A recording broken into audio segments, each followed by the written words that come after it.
रियाज किचन मध्ये तुमचं पुन्हा एकदा मनापासून स्वागत आहे. माझ्या गोडताईंचं, गोडदादांचं, माझं पूर्ण युट्यूब फॅमिलीचं मनापासून स्वागत आहे. आज आपण एकदम झणझणीत मसाल्याची भाजी बनवणार आहोत.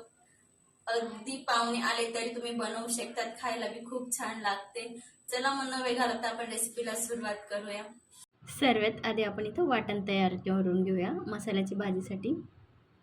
इथे मी मोठ्या आकाराचा कांदा घेतलेला आहे. आता आपण त्याला बारीक व्यवस्थित कट करून घ्यायचा आहे. अगदी बारीक पण नको आहे, म्हणजे आबडधोबडच कट करून घ्यायचं आहे. बघू शकता तुम्ही व्हिडिओमध्ये दाखवल्याप्रमाणे. आता आपण त्याला मस्त भाजून घ्यायचं आहे. जोपर्यंत कलर चेंज होतो तोपर्यंत आपल्याला ब्लॅक भाजायचं आहे आणि आपल्याला काळं वाटण तयार करायचं आहे. याच्यापासून आपण काळ्या मसाल्याची भाजी बनवणार आहोत. अगदी तुम्ही नॉनव्हेज वगैरे खाणार ना, त्याच्यापेक्षा खूप छान लागेल. आणि अगदी अचानक घरी पाहुणे वगैरे आले तर त्यांच्यासाठी पण बनवली तर ते पण आवडीने खाणार, भात भाजी चपातीसोबत. इथं माझे कांदे भाजून झालेले आहेत, बघू शकतात. आता आपण इथं खोबऱ्याचे बारीक केलेले काप आणि डाळ्या पण व्यवस्थित भाजून घ्यायचे आहेत आपल्याला. तर डाळ्या पण भाजून झालेले आहेत, जास्त टाईम नाही लागत भाजायला, तवा आधीच गरम आहे म्हणून. आता आपण इथं तीळ आणि धणे पण भाजून घेऊया. आधी तीळला भाजून घेऊया. तीळला अगदी मिनिटमध्येच भाजली जाते, धण्यांना थोडा भाजायला टाईम लागतो. इथं मी गॅसची फ्लेम बंद केलेली आहे. धणे पण भाजून झालेले आहेत, बघू शकता तुम्ही व्हिडिओमध्ये दाखवल्याप्रमाणे. इथं सर्व जिन्नस भाजून झालेले आहेत. आणि इथं आले 1 इंच, 2 हिरवी मिरची आणि 1 लहान आकाराचा टोमॅटो पण ॲड करायचं आहे. आपल्याला याचं मिक्सरला व्यवस्थित वाटण बनवून घ्यायचं आहे. आता आपण गॅस ऑन करून घेऊया. इथं मी 3 स्पून तेल ॲड केलेलं आहे. तुम्ही तुमच्या आवडीनुसार कमी जास्त करू शकतात. इथे मी तेजपत्ता, थोडे जिरे व्यवस्थित तडतडलेलं आहे. आता आपण जे मिक्सरला वाटण बनवलेलं होतं ते ॲड करून घेऊया. वाटणला व्यवस्थित लो टू मिडियम फ्लेमला चांगलं तेल सुटेपर्यंत परतून घ्यायचं आहे. थोडं व्यवस्थित मिक्स करून घ्यायचं आहे, जेणेकरून मसाले एकदम चांगल्या पद्धतीने भाजले जायला पाहिजे.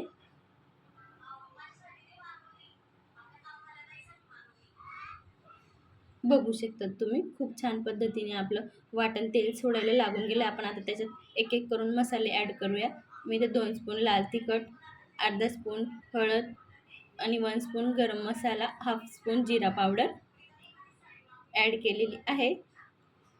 आता आपण यांना पण व्यवस्थित तेल सुटेपर्यंत, खमंग स्मेल येतो तोपर्यंत आपल्याला व्यवस्थित फ्राय करून घ्यायचं आहे मसाल्यांना. अगदी थोडं मसाले शिजण्यासाठी आपल्याला थोडं पाणी सोडायचं आहे.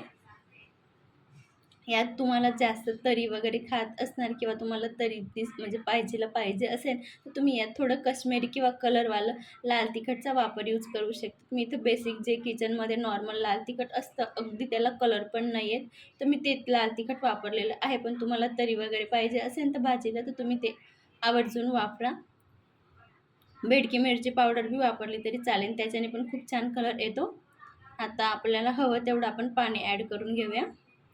आमच्याकडे एवढं तरी वगैरे कोणी खात नाही म्हणून मी आज काश्मीरी लाल तिखटचा वापर नाही केलेला आहे.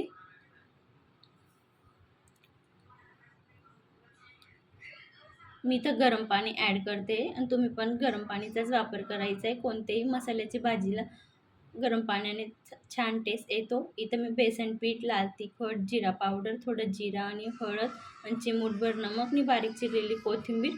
आता आपल्याला व्यवस्थित घट्टसर गोळा मळून घ्यायचा आहे. याच्या आपण पाटोळ्या लाटणार आहोत म्हणून अगदी कडकच मळायचं आहे. बघू शकता त्याप्रमाणे. सॉफ्ट मळला तर लाटता नाही येत, अगदी चिपकतं. त्याला पीठ लावून लावून लाटून घ्यायचे व्यवस्थित बारीक.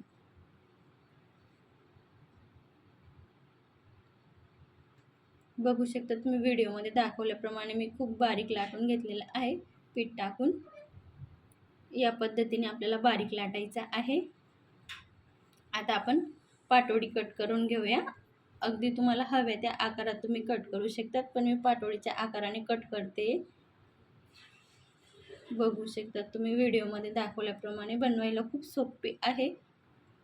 आता आपण भाजीला पण छान पद्धतीने उकळी आलेली आहे. एक एक करून व्यवस्थित सोडून घ्यायचे.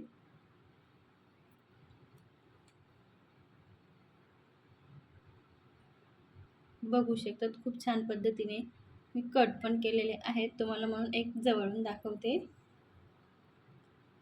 आपल्याला एक एक करून आता सर्व पाटोळी भाजीमध्ये सोडून द्यायचे आणि 5 मिनिटं अगदी मिडियम फ्लेमला उकळू द्यायचे, म्हणजे जेणेकरून पाटोळी शिजून जाणार.